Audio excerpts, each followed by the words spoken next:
સૌરાષ્ટ્રની ધરતીએ ખ્યાતનામ હાસ્ય કલાકારોનું સર્જન કર્યું છે.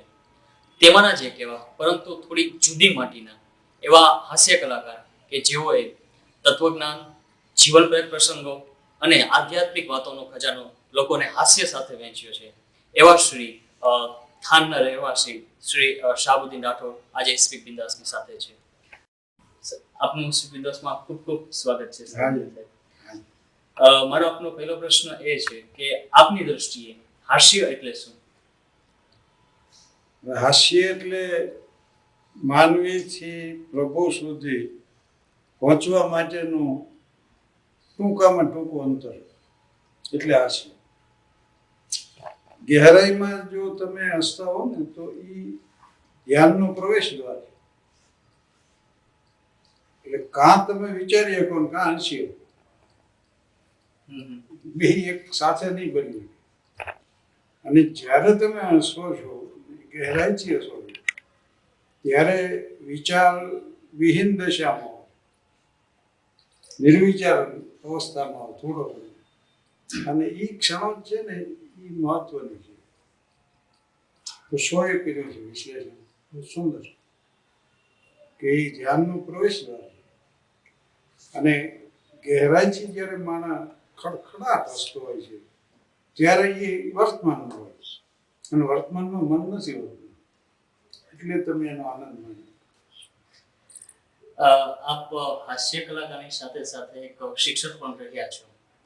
તો એક શિક્ષક અને એક હાસ્ય કલાકાર બંને એકબીજાને પૂરક રહ્યા છે. હું 13 વર્ષ શિક્ષક રહ્યો મ્યુનિસિપલ હાઈસ્કૂલ થાનગઢ.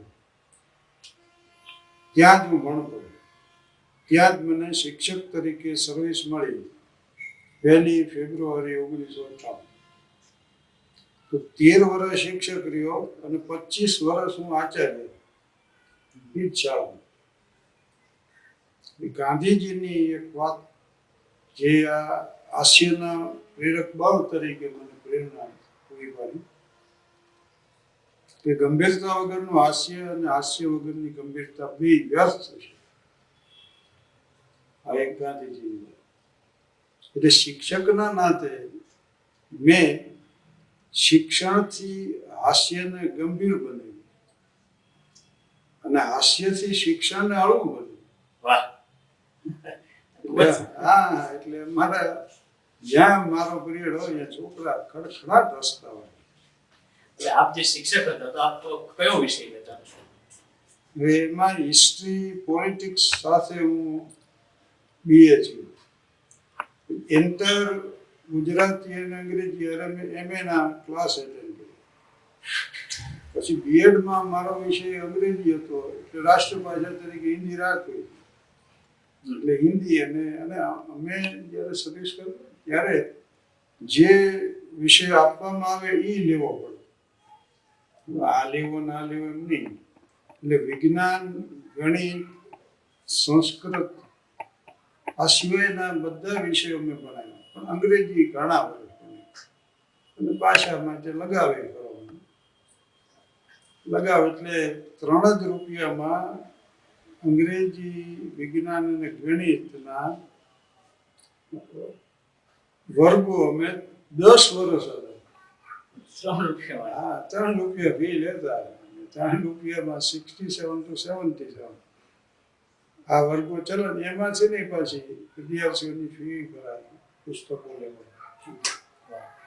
એ જમાનો તો ઘણો અલગ હશે. અત્યારની ટ્યુશન ફીસ આપણે જે જોઈએ છે હજારોમાં છે, અને ક્યાં 3 રૂપિયા, એટલે કોઈ સરખામણી ના થઈ શકે. આ પણ હતી એવી તું વખતે કે હું કરું એમ.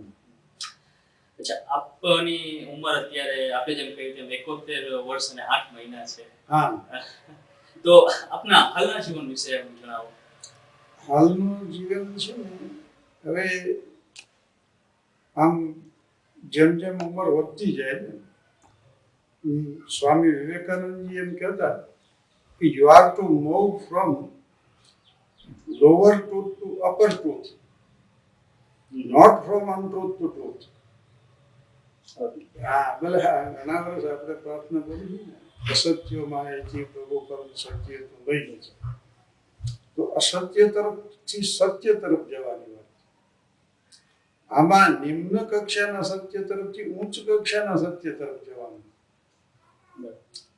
એટલે બાળકને રમકડા એનું સર્વશ્રેષ્ઠ. બરાબર.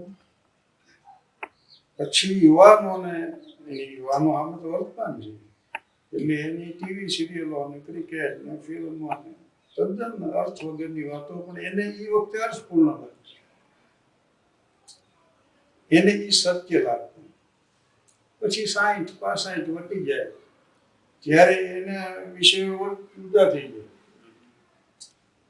પછી રામકથા હોય ને ભાગવત સપ્તાહ હોય, ભજનો એના તરફ એ વળતો જાય. એટલે અત્યારનું આમ ઘણી પ્રવૃત્તિઓ એવી છે છૂટી ગઈ. કંઈક વાતો આમ તો ભૂલી ગયો છું હું હવે. શ્વાસે શ્વાસે જે સદા સંભાળવાનું મન હતું, એટલી નાજુક ઘડીએ જિંદગીના દાવની, જીત પર બાજી હતી ને હારવાનું મન હતું. કંઈક વાતો આમ તો ભૂલી ગયો છું હું હવે. શ્વાસે શ્વાસે જે સદા સંભાળવાનું મન હતું. એક પળ પણ એના વિના ચાલતું નહોતું મરી જ. કોણ જાણે કેમ આખી જિંદગી ચાલી. એટલે અત્યારના મારા દીકરો અફઝલનો નાનો દીકરો છે અરમાન, નાનો બાબા, એને લઈને આમ ફરવા જવું આટલામાં, સવારે બપોરે સાંજે. અને ડ્રોઈંગ એન્ડ પેઇન્ટિંગ તમે કીધું ને, આ છે. એટલે આ મારો શોખનો વિષય છે. ડ્રોઈંગ પણ કરો છો? હા, વર્ષો થયો. અને એની creative activity is the natural enemy of talent. As soon as you start your work, you are interested. એટલે મારો પ્રશ્ન પૂછવાનો ઉદ્દેશ એ જ હતો કે આપ હવે તો થોડા નિવૃત્તિની ઉંમરથી પણ આગળ છો, તો અત્યારે ખરેખર તો શું છે, નિવૃત્ત થયા પછી હું કામે છું. અને એટલે મારા કાર્યક્રમો ચાલુ, પણ જનરલી મોટે ભાગે હું કાં લખતો હું, કાં વાંચતો હું, કાં પેઇન્ટિંગ કરતો હું, અને કાં મારા કાર્યક્રમોમાં હું વ્યસ્ત રહું છું. એટલે એનું મારે આયોજન કરવું પડે છે. અને ઇરેગ્યુલર લાઈફ ઇઝ અગલી લાઈફ. જીવન ચોકસાઈથી જીવવું પડે છે. એટલે આ બધામાંથી મને સમય મળતો નથી. હું અગ્રતા ક્રમ પ્રમાણે લેતો છું. આજ મારી ડાયરીમાં નોંધ હોય કે ઇન્ટરવ્યુ આપવો અને પછી તમને મેળાવી રાત્રે કાર્યક્રમ. એટલે આજના દિવસ પૂરતું આટલું. ચિંતન, વાંચન, ડ્રોઈંગ એન્ડ પેઇન્ટિંગ, પરિવાર સાથે આખો સમય, અને વધુ જાતનો સંગ કર્યો પોતાની સાથે. સાબુની રાઠોડને લોકો એક હાસ્ય કલાકાર તરીકે, એક શિક્ષક તરીકે, જે આપણા વિદ્યાર્થીઓ છે, એક વક્તા તરીકે કે પછી એક લેખક તરીકે લોકો ઓળખે છે. પણ જો શાહબુદ્દીન રાઠોડને જ શાહબુદ્દીન રાઠોડ વિશે કહેવાનું હોય તો તે શું હોઈ શકે? શાહબુદ્દીન રાઠોડ જ હું બનવા ઈચ્છતો હતો, અને શાહબુદ્દીન રાઠોડ હું બની ગયો. માણસ પોતાની જાતને જ્યારે કોઈ હારે સરખાવે છે ત્યારે જીવનની વિટમણાઓ શરૂ થાય છે. પીપળાને કોઈ એમ ન થાય આંબો થઈ જાય, લીમડાને એમ ન થાય કાકો થઈ જાય. જે પ્રકૃતિમાં જેમ છે, પણ માનવીને આવું છે કરે. એટલે જે રીતે હવે એક તો વાતો કરવાનો શોખ ખરો મને, અને એમાં શિક્ષકની સર્વિસ મળે. એટલે blessed is he who has found his work. જગતમાં બહુ ઓછા માણસો એવા ભાગશાળી કે જેને કામમાંથી આનંદ મળે. લવ છે, love the things that you do, કે ડુ ધ થિંગ્સ એક જે કામ તમને ગમતું હોય ને એ તમને મળ્યું હોય. એટલે જે કામનો શોખ છે એને એના પ્રોફેશન તરીકે મળે છે. હા, એટલે મને વાંચવાનો શોખ ને લાઇબ્રેરી. હું આચાર્ય હતો, અમારી સ્કૂલ લાઇબ્રેરી છે ને એમાં 10,000 પુસ્તકો. ખૂબ જ સારી વાત છે. વાંચવા યોગ્ય કંઈક લખવું જોઈએ. અને કાં લખવા યોગ્ય જીવન જીવ્યું. મેં 10 પુસ્તકો લખી, એક હિન્દીમાં એક ભાષાંતર છે.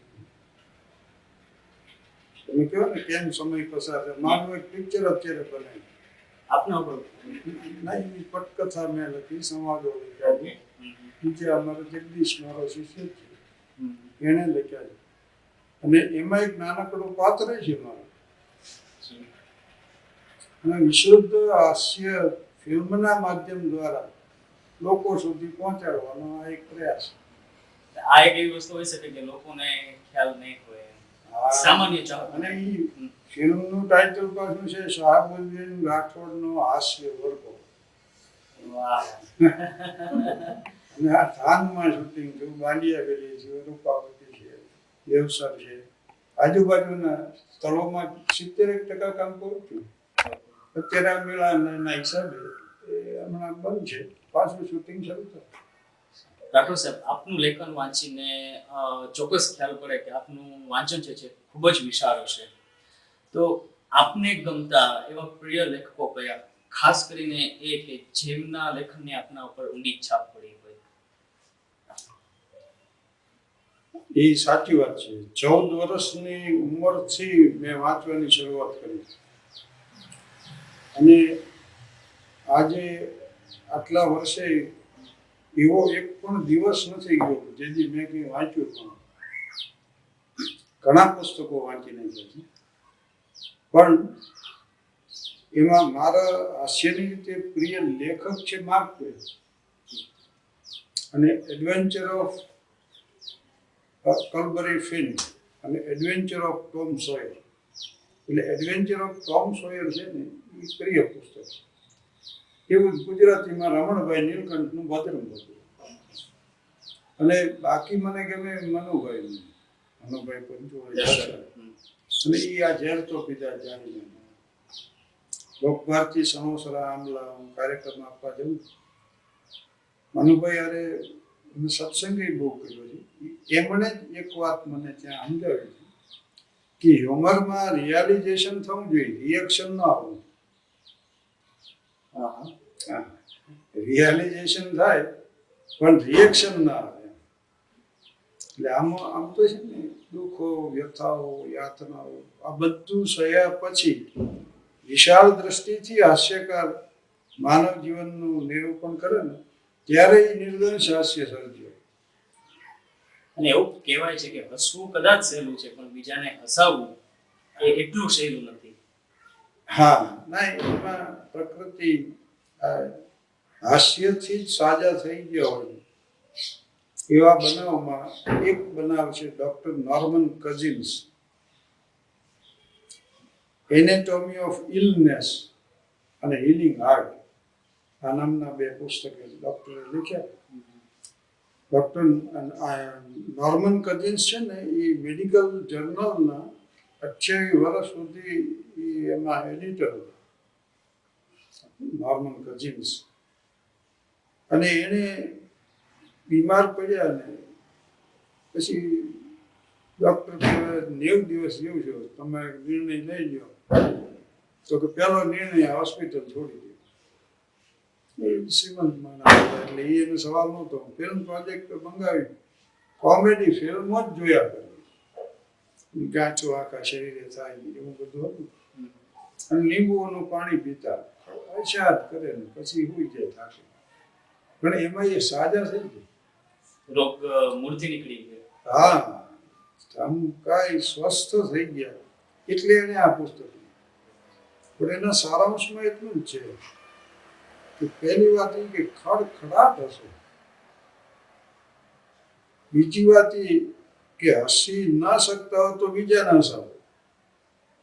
ઘણા માણસો હોય કે એ હસી ન વાગે પણ એ બીજાને હસાવે. અમે એક વર્ગમાં આવી. ત્રીજી વાત એ છે કે કઠોર પરિશ્રમ કરો. કઠોર પરિશ્રમમાં જ આ એક પુરુષાર્થનું જ પરિણામ છે, માના જ્યાં પહોંચવાય તો. અને જીવનમાં કોઈ એવી ધૂન કેળવો કે જેની પાછળ તમે પાગલ થઈ. માની લો કે બીજું કંઈ કામ ન હોય તો હું આ પેઇન્ટિંગ બનવું કરું. અને એ શરૂ થાય એટલે ભૂલી જાય. શરૂ કરવામાં તકલીફ થાય તો આ માણસ સવારથી સાંજ સુધી જોવે એક પણ પ્રવૃત્તિ એવી ખરી કે જેમાં પૈસો ને અનુલક્ષી ન કરી હોય. લગભગ તો ના હોઈ શકે. હા, બધામાં ના હોઈ શકે. એટલે સવારથી સાંજ સુધીમાં એક પ્રવૃત્તિ એવી નથી કે જેમાં પૈસો જરા પણ મહત્વનો ભાગ ન હોય. હા, એટલે એવી ધૂન તમે નથી કેળવી ગયું તો આ નોર્મલ કન્ઝમ્પશન વાત છે, એમાં બધું આવી જાય. રાઠોડ સાહેબ, આપના જીવનમાં એવા કોઈ પ્રસંગો એક કે બે ખરા કે જે તમારે યાદગીરીમાં અત્યારે પણ જળવાઈ રહ્યા હોય? પણ જીવનમાં તો અનેક પ્રસંગો બન્યા હોય, આટલી લાંબી જીવન યાત્રા અને આટલા 40 વર્ષ થયા મને ક્ષેત્રમાં. પણ જીવનની મહત્વની ઘટનાઓ માનવી જેને ગણતો હોય ને એનું આયોજન થઈ ન આવે, એ એમને બને, એ આકસ્મિક રીતે બને. એવું જ હાસ્યનું છે. You cannot cultivate the joy, it happens.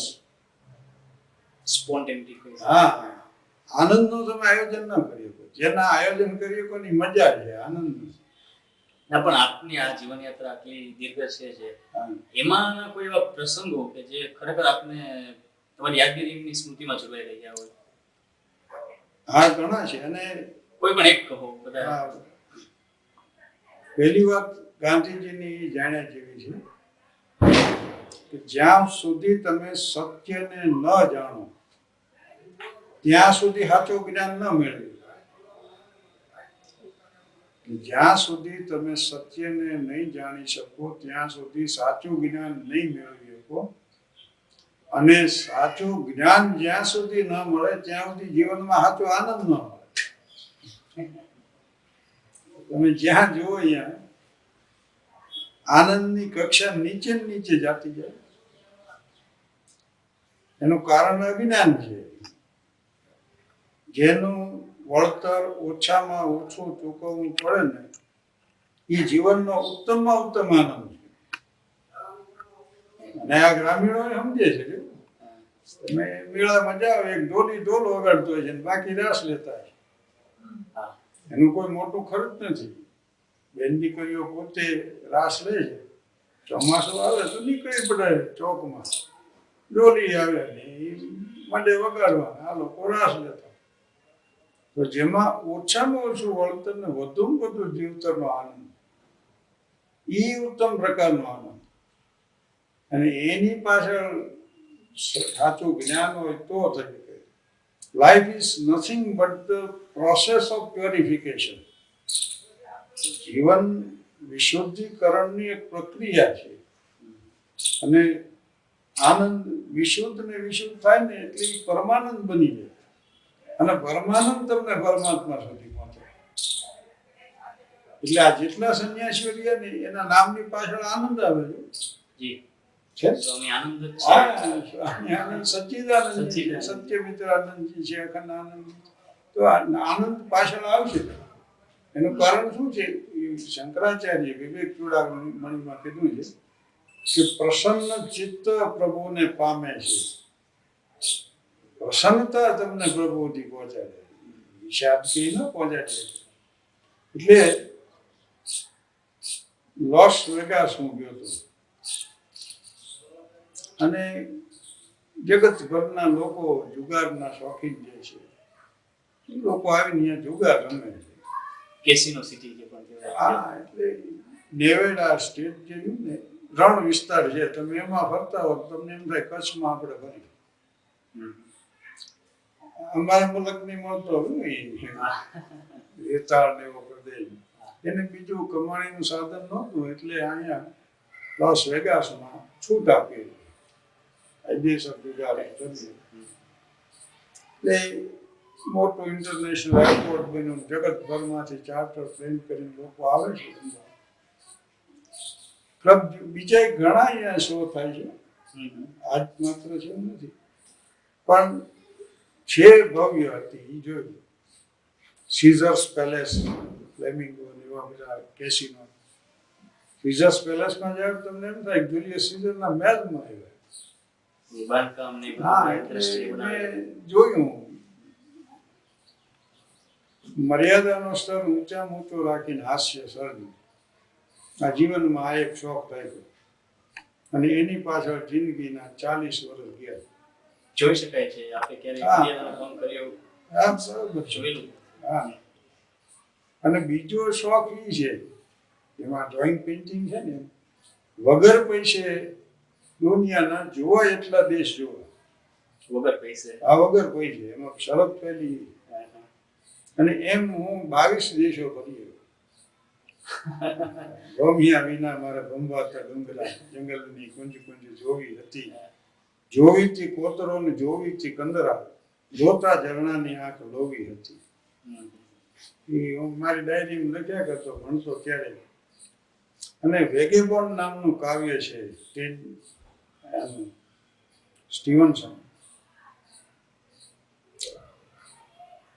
વેગેબોન.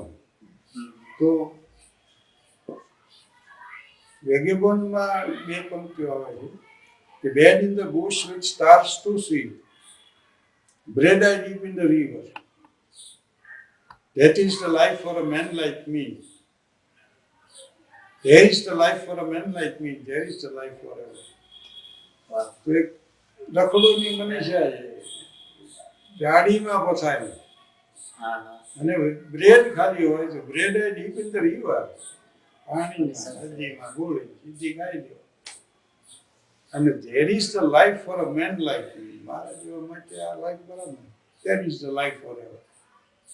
Give the blue heaven above and the road nine. એકવાર આકાશ હોય ને એ રસ્તો હોય, પછી સદીઓ છે અહીંયા રાસ અત્યારે આમ. આવા લોકોને આપણે વન્ડરર્સ કહેવાય છે. એટલે બહુ જ મને ફરવાનો શોખ. અને 2 સ્થિતિ હતી કે એની સામે પાછી એવી આર્થિક તો સ્થિતિ હતી નહીં કે હું આ જોઈ શકું. 4 વાર જેવું છે અમેરિકા. અને એક જીવનમાં નોંધી લેવું જોઈએ માણસે કે જ્યાં પહોંચવાની તમારી ઝંખના હોય ને, એ તમારી ઝંખના જ તમારો માર્ગ બને. એ ઝંખના જેટલી તીવ્ર હોય એટલો માર્ગ તીવ્ર બને. ધૂન હોવી જેની પાછળ હમણાં થોડો સમય. હા, અને એને જનરલાઇઝ ન કરાય, એને કોમ્પ્રોમાઇઝ એની ન થાય. મેં નક્કી કર્યું હતું કે જાઉં અમેરિકા. એમાં 20 યુવાનો યુવતીઓ અરે 2-4 બીજા, એમણે મિલવોકીમાં એક આમંત્રણ મળ્યું. જગતભરની 101 નૃત્ય મંડળી ત્યાં ભેગી થવાનું, એટલે આને આમંત્રણ મળ્યું. એટલે એ યુવાનોએ એમ વિચાર્યું બધા સંસ્થાએ કે આપણે 2 કાર્યક્રમ લંડન કરીને 2 ન્યુયોર્ક કર્યું. એટલે બાકી બધું તો એના તરફ જતું ને. TWA માં 20 ટિકિટ તમે જો લ્યો ને તો 1 ટિકિટ ફ્રી મળશે. એટલે એ લોકો મુંબઈથી આવ્યા, તમારી ઉંમરના હતા બધા, એવા થનગનાટ. કારણ કે પગમાં જોર હતું, મનમાં ઊંઘ હતો, અહીંયામાં આમ. અને આવવું જાવું રહેવું ટ્રાન્સપોર્ટેશન સાઇટ સીઈંગ બધું ઓલી સંસ્થાઓ ખર્ચાતો. ટોટલ સ્પોન્સરશિપ એ લોકોને. હા, એટલે એને 2 કાર્યક્રમ ન્યુયોર્કમાં કરવાના, 2 લંડન. એ હોલ બુક થઈ ગયા. નહીં પણ જીતુભાઈ મહેતા મારા મિત્ર છે જામનગરના, એને સૂચન કર્યું કે માત્ર લોકનૃત્ય લોકો નહીં જોવે, આ એક હાસ્ય કલાકારની સાથે લોકનૃત્ય વચ્ચે હાસ્ય સંકલન કરી લો. એને મારું નામ છે. હું તો અહીં ધામથી નીકળી ગયો. 6 છાપામાં વળી પાછા મેં ફોટા મોકલ્યા કે 4 નવેમ્બર હું જાઉં છું અમેરિકા. આ પ્રથમ વારની ઘટના. હા, 88ની સાલ 1988. 80માં મને હું એન્ડોર્સ થયો. અચ્છા, અમેરિકા પ્રથમ વાર. ના, હા, અમેરિકા પ્રથમ. 80માં મનુભાઈ ગઢવી, અનુપ જાલોટા, પાર્થિબેન કુંચાલા, અમે અમારો હીરાના ઉદ્યોગ હારે સંકળાયેલા ગુજરાતીઓ કાર્યક્રમ ગોઠવ્યો. એટલે 80માં તો અમે બધા સાથે જ હતા. અને મફત કાકા પાયોનિયર ડાયમંડ ઇન્ડસ્ટ્રી. એટલે એ તો એમાં તો કોઈ મળા જ નહોતું. પણ બીજો પ્રસંગ આ રીતે બન્યો. અહીં બધા 6 છાપા મેં વળી ફોટા મોકલ્યા ને આ રીતે હું જઈશ ને લંડન જાઉં તો એટલે મને એમ કે પેરિસ જઈ આવું. મને ખબર ડ્રોઈંગ એન્ડ પેઇન્ટિંગ શોખ છે મારો. એટલે મોનાલિસા જોવા પેરિસ જવું, એફિલ ટાવર માથે ચડીને પેરિસ સિટી જોવું એકવાર બસ, આવી એક ચંખના. અને આ લુવરનું મ્યુઝિયમ જોવું, આખું પેરિસ જોયા જેવું. એટલે આને કીધું કે હું લંડનથી પેરિસ જઈ, પૈસા ન હોય તો એમાં પ્લાનિંગ કરી. વચને શું કેમ ધારી દેવું. એક જીવનમાં મારા વિદ્યાર્થીઓ દરેકની નોટમાં લખ્યું, strength is life, weakness is death. શક્તિ જીવન છે, નિર્બળતા એ મૃત્યુ છે. એટલે નિર્બળ વિચારો ના કરો, તમારા ઉદ્દેશ તરફ લઈ જતું હોય એ જ કાર્ય કરવું, એ જ વિચારો. પણ આ જાહેરાતો અહીંયા આવીને એટલે એ સંસ્થાને આ સંસ્થાને ગમે વાંધો પડ્યો. ત્યાંથી ફ્રેક્ચર ભારતીય વિદ્યાભવનમાં અમારું વિદાય સમારંભનું કામ હાલે, એમાં ફ્રેક્ચર આવ્યો, તમારો કાર્યક્રમ જ કેન્સલ થઈ ગયો. ઓહો, અરે એટલા બધા ઉદાસ થઈ ગયા. મારી સ્થિતિ કફોડી થઈ. કારણ કે આ છાપામાં આવી ગયું બધે. બરાબર. અને જે ખબર પડે કે હવે નથી જઈ શકાતું, એટલે શું કેવું. અને ઓલા લોકો મને ટિકિટ આપી દીધી. 18,000 ની ટિકિટ છે કે હવે તમારે જવું હોય તો તમારે પૈસા ભરો. ત્યારે 18,000 ની કિંમત પણ વધારે હશે. હા, મારી પાસે તો પૈસા અહીંથી મુંબઈ પહોંચાડવાનું, પછી તેમની હારે જવાનું છે એટલે કોઈ જવું નથી. અને 5,000 નું વિઝિટ USA ના કૂપન મળે, $50 ગમે ત્યાં મુસાફરી કરી શકો. એટલે ઈ મેં 5,000 એક મિત્ર પાસેથી ઉછીના લઈ અને લીધેલા. એટલે 23,000 નું દેણું તો કરું. પછી મને વિચાર આવ્યો કે હવે શું કરું. ઓલા લોકોએ ટિકિટ આપી દીધી, જવું હોય તો પૈસા ભરી દેજો, ના જવું હોય તો કેન્સલ. પણ મેં પછી મૂંઝવણ થઈને જીવનમાં જે બનાવ બને છે ને એનું તમે આયોજન ન કરી શકો. મહત્વના બનાવ આ બન્યું જો, એનો તમે પ્રતિભાવ કઈ રીતે આપો એના ઉપર તમારા આખા જીવનમાં. જીતુભાઈને ફોન કર્યો, કીધું ભાઈ આવું છું હવે, મને કે તમે બેસી જાઓ, એમાં એમને શોખ છે ફરવાનો, ફેરવી દઈશું અને પછી પાછા મોકલી દે. એટલે એ વખતે મેં માર્ક ટ્વેનનું જીવન તો વાંચ્યું હતું. 58 વર્ષની ઉંમરે એનું દેણું $58,000 ને વટી ગયું. અને $60,000 60 વર્ષની ઉંમરે છે. અને ત્યારે માર્ક ટ્વેન વિશ્વ પ્રવાસે નીકળે. એટલે તમને એવું લાગે કે આપણે પણ હજી વાંધો. ના ના, મને તો બહુ ઓછું લાગ્યું. એટલે એમ જ વાંધો. 23,000 આપણે તો આ કક્ષાએ કે નહીં પહોંચીએ. એટલે પછી હું બેસી $10 ખરેખર ખિસ્સામાં તો. સૂટ પહેર્યો તો મેં. મસ્કતથી મને એક ડિપ્લોમેટ બેગ મળી હતી, વાંય પડી લાલ. હા, એ ભેટ મળી હતી. એટલે એમ ઇન્ટરનેશનલ ટુરિસ્ટનો માગો બરાબર, પૈસા નહોતા એટલે. પણ $10 હતા એટલે મને એમ થયું કે ઘણા ફોન કર્યા જેટલા હોય તો બસ. એટલે આ આકસ્મિક ઘટના ઘટી ગઈ. મેં પ્રતિભાવ હકારમાં ગમે થાય જાઉં તો ખરું. એટલે હું બેસી ગયો. ડૉક્ટર સીટી ચુડગર સાહેબ અમારો ઉતારો કોલાબામાં, બહુ ચાહક હતા લોક સાહેબ. સાહેબ મને કે જાઓ, મને વિદાય આપી કોલાબા હાઉસમાં. હું બેસું. ડાયરી લખવાનો મને 1 જાન્યુઆરી 1961 શોખ.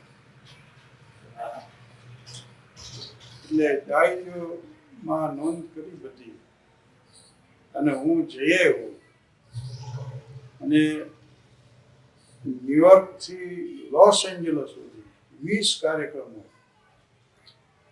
આખું અમેરિકા ફરી નહીં ગયું. એટલે વોશિંગ્ટન મારે જોવું હોય તો ત્યાંના ગુજરાતી સમાજનું આમંત્રણ સ્વીકારે. હા. એટલે ન્યુયોર્કથી વોશિંગ્ટન ને ચાર્લ્સટન ને હેરિસબર્ગ ને ટ્રેન્ટન ને શિકાગો ને હ્યુસ્ટન ને એમ કરતા કરતા લોસ એન્જલસ પહોંચી ગયો. એટલે 4,500 કિલોમીટર. આ સફળ દોણધારી કે તમે હા, એટલે 23,000 નું દેણું ભરપાઈ થઈ ગયું. 72,000 હું પાછો રહીને કહેવાનો અર્થ એટલો છે કે જંપના તો હોવી જોઈએ ને. હા. એ બરાબર એ તમને પહોંચાડે છે. આ કઈ નક્કી કરેલો પ્રોગ્રામ તો ના નથી. ન થાય, કોઈ દી ના થાય. અને સંરક્ષણની દિવાલો બાંધ્યા કરીને બેહી ગયો. પૈસા હા. પૈસાની વાત છે કે ના, કોઈ પણ બીજી- પ્રવૃત્તિ પૈસા માટે જ કરવાની વિચારસરણી અત્યારે બાળકોને પણ આપવામાં આવે છે. તમે કાંઈ કરો છો તો તમને એમાં શું પૈસા મળે અને છે? બીજી એટલે મૂર્ખાઈ એ હોય કે અમારી એ વખતની ગણો અત્યારની ગણો. હમ. પણ એક એવી જીદ હતી કે સ્ટેજ માથે બેસી માલિકની વર્ષ સુધી વાતો કરી છે. હમ. તો આ કોક દીક તો એના નામે જંપ લાવી જુઓ મજદારમાં કે હોર જઈ છે કે રહી છે એમ. એટલે મહત્તા છે જીવનની સંકટોને પાર કરવાનું. હમ. ભલે મજેદાર બાકી છે, ભલે તોફાન બાકી. એટલે હું ગયો આપો પછી તો એની આ વિદેશ પ્રવાસના પ્રેરક પ્રસંગો મારી કેસેટ જ બની છે. અને હવે આવશે. મારો અંતિમ પ્રશ્ન આપને એ છે રાઠોડ સાહેબ કે અત્યાર સુધીના આપે કહ્યું તેમ જીવન યાત્રામાં ઘણા અનુભવો આપને મળ્યા હશે. આપે ઘણું આધ્યાત્મિક વાંચન કરેલું હશે અને સાથે સાથે આપની આંતરિક દ્રષ્ટિ પણ કંઈક સૂચવતી હશે.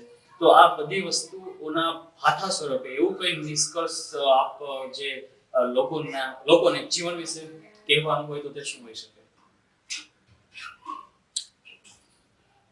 જીસસ ક્રાઇસ્ટને એક મજૂરે પૂછ્યું કે સમજી માણસ છું, આપના પ્રવચનો સાંભળવા આવું એટલોય સમય નથી, હું તો મજૂરી કરું.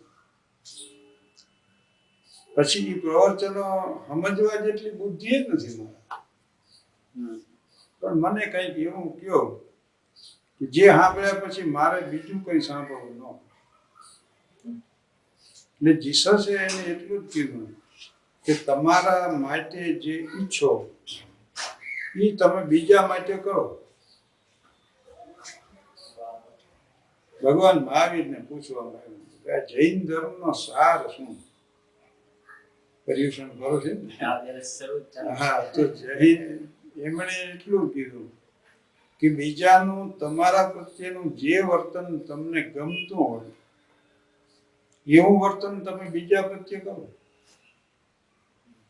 અને બીજાનું જે વર્તન તમને ન ગમતું હોય એવું તમે બીજા પ્રત્યે ન કરો.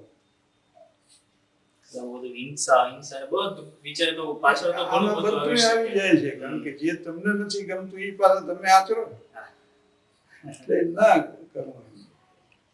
તો આમ આવી રીતે અધ્યાત્મ છે ને, ધર્મને અને અધ્યાત્મને નથી ભેળસેળ કરે માણસ. ધર્મ અને અધ્યાત્મ આ વૃક્ષ તમે જે જુઓ છો ને એ ધર્મ છે, મૂળ અધ્યાત્મ. મૂળ જમીનમાં હોય, વૃક્ષ બહાર હોય. એટલે જીવનને દિશા અધ્યાત્મ આપે છે. તમારા જીવનને દિશા અધ્યાત્મ આપે. અને અધ્યાત્મ એટલે શું ખબર છે? સત્ય શું છે એ જાણવાની તમારામાં જે ઝંખના જાગે એનું નામ અધ્યાત્મ. અને everybody has to find out his own truth. Las વેગાસની વાત કરતો ને ત્યારે હું જોવા ગયો હતો, વિદેશ પ્રવાસની વાત કરી. પણ એ આખું જોયું. પછી સવારે હું ડાયરીમાં નોટ કરતો ત્યારે મને જે કૃષ્ણમૂર્તિના 3 વાક્યો યાદ આવ્યા કે know the truth as the truth, know the false as the false, find out the truth from the false. સત્યને સત્ય જાણ, અસત્યને અસત્ય જાણ. અને અસત્યમાંથી ને સત્ય શોધી કાઢ. પતિ મૃત્યુ પામે ને પત્નીને સતી કરી દેવી એ સત્ય નહોતું, પણ પ્રસ્થાપિત થયેલું સત્ય હતું. લોકોએ માની લીધું. આવું બહુ હા, હમ. ભ્રૂણ હત્યા છે હા. દુઃખી. એવું જ છે. તો સત્યને સત્ય જાણવું એ હેલી વાત નથી, અસત્યને અસત્ય જાણવું. કારણ કે to know the ignorance is an intelligence. Hmm. અને અસત્યમાંથી સત્ય શોધી કાઢવું એટલે આખું લોસ વેગાસ કરી મેં ડાયરીમાં નોંધ કરી કે આ ધંધો જિંદગીમાં કોઈથી કરાય નહીં. પણ મેક્સિમ ગોર્કી આવ્યા અમેરિકા, એણે લોસ વેગાસ જોયું, એણે ડાયરીમાં નોંધ કરી કે આ પ્રજા દુઃખી બહુ હોય છે, નહીતર એનું મનોરંજન આટલું જલદ ન હોય. માનવ અભ્યાસ. હા, એટલે જીવનને દિશા અધ્યાત્મ આપે છે ને. અધ્યાત્મ એટલે સત્ય શું છે એની તમને જેથી ઝંખના જાગે શરૂ કરો ને તેની યાત્રા છે. અને સત્ય એટલે to see the thing as it is, જે છે તે જોવું. Without on heading on perception. હા, without your past tense, without your interpretation or anything. તમે જે કંઈ સાંભળો ને તમારું આમ ભાષાંતર કરી નાખો તમારે વિચારધારા, એમ નહીં. જે છે તે જોવું, એનું નામ સત્ય છે. તો આ પહેલી વાત. પછી જીવનને ગતિ વિજ્ઞાન આપે છે. આવ્યા ને વાહનમાં તમે. અને જીવનને વૈજ્ઞાનિક અભિગમ છે ને એ સત્ય સિવાય કાંઈ નથી સ્વીકારતું. મજારના નામ કરવાના, બધા રાખવાના એમ ન હોય. એટલે એમ જ હોય. મારા ગમે એ માનતા માતાના દરદી છે. એડવર્ડ જેનરે એક રસી શોધી કાઢી, દુનિયાભરમાંથી નાબૂદ કરી. તો વૈજ્ઞાનિક અભિગમ હતો અને હતો ને આ જ સાચો. એટલે જીવનને ચોકસાઈ આ આપે છે વિજ્ઞાન, પણ સંવેદના વગર માણસ જીવી ન શકે. અને સંવેદના કલાકાર આપે. સાચી વાત. એટલે એ કલાકારની આ માણસને વાત કરો અને આંખમાંથી આંસુ આવે એવી વાતો કરવા વાળું છે. અહીંયા આ જ રીતે ઇન્ટરવ્યુ હતું ને, પંખા મેં બંધ રહી ગયા. બોલા મને કે આ પંખો ચાલુ કરો ને. ના, આ જે ઝુમર દેખાય ને જો એમાં બોલબોલે મારો કર્યો પછી ભેગા કર્યા. હું કીધું પંખો ચાલુ કરો ને ક્યાંકથી આવે તો અથડાઈ જાય. અને આ મકાનનું ના માસિયાના હું મારો કરતા તો રોકી શકું ને. આટલું સરસ ઝુમ્મર છે ને એમાં મારો હા, પણ હું મને કરવા દો, મારી પાસે ખુલ્લા રાખું. આવી શકે. હા, આવી શકે. હું બંધ કરી શકું. રોડિયાર્ડ કિપલિંગ હિલ સ્ટેશન ઉપર એમનો બંગલો, મોટા ફિલસૂફ ચિંતા, ત્યાં ગયા ને એને બંગલામાં રોકાણ. નીચે ઉતર્યા ને વૃદ્ધા મળી, એવી બુઝા ત્યાં ઝૂંપડી એની રહેતી. શું કે ભલા દંપતી આ પાણી છો તો કે હા. બંગલાની લાઈટો જોઈને મને બહુ આવી છે. અને તમે રોકાશો ને તો હા, હું તો 8 દિવસ રોકાવાના હતા. રોકાણ પણ જાતી વખતે નોકરને સૂચના આપી, રાત સાંજ પડે ને લાઈટ ચાલુ કરતી. બધાના એક સારું. અમેરિકામાં નાના બાળકે એના પિતાને કીધું કે બેટી $10 આપશો. એમાં પિતા એટલો બધો ખીજાણો, એવો લેવો બાળક શું કરવા જાય, ભગામ માંગે, કેમ કોઈ જવાનું. પછી પિતાને પસ્તાવો થયો. એટલે દીકરાના રૂમમાં ગયા, બધા સુઈ ગયો તો કે ના જાગું. શું કામ ત્યાં આવું પૂછ્યું કે મારે $10 ની જરૂર. એટલે પિતા કે અરે યાર $10 આપ્યા. અને પછી એને સમજાયું, જો મારો છે ને કલાકનો $20 પગાર. એટલે બાળકે $10 લીધા, $10 ની નોટ એને બચાવેલી એ કાઢી. અને એના પિતાને કે ડેડી આલ્યો $20, તમારી 1 કલાક મને આપો. સમય. તો સંપત્તિ વાળા છે ને એને બાળકોને આપવા સંપત્તિ છે, સમય નથી. બાળકોને એ સમય એ તમારા પ્રેમના કે સંપત્તિ નથી. સાથે રહેવું. હા, સિંગાપોરમાં હું બેઠો હતો ને તો બાળક આવ્યું ને મને બેટી પડ્યું એવું રોસ્ટ પોસ્ટને આવ્યું મારું. એને ક્યાં પરિચયની તો જરૂર હોય ને. હું વળગી પડ્યો હતો, પછી બેસે તો મેં કાર્યક્રમની શરૂઆત કરી. મેં કે જુઓ કેવો મજાનું બાળપણ, કેવો નિખાલસ ભોળપણ, લાવ શોધી લવ ફરી વેરી જવા શાણ.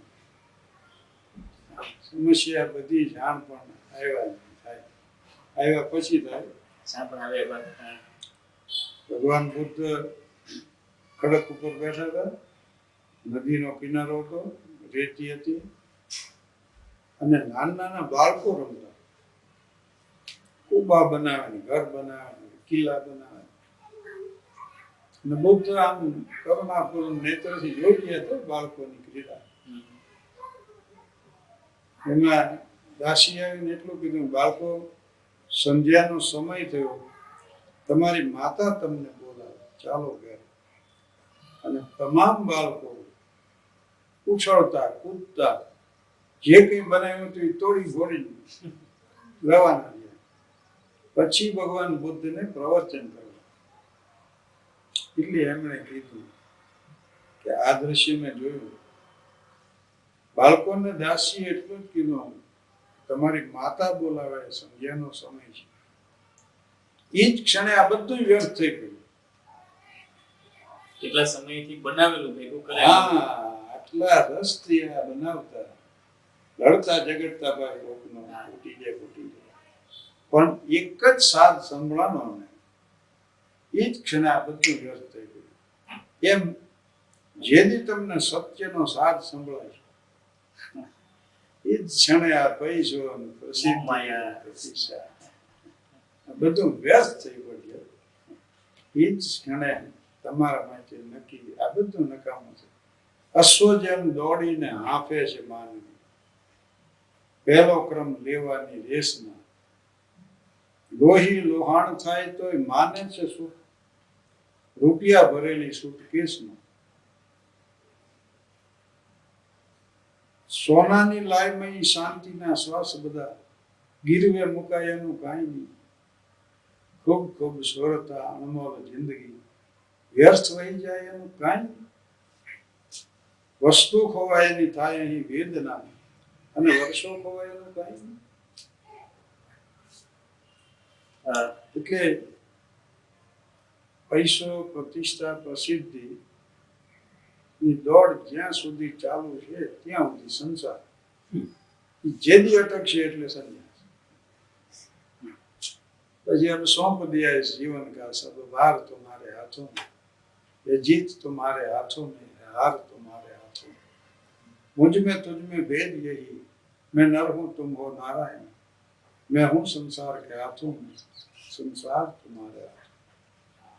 आभार. ધન્યવાદ. Thank you.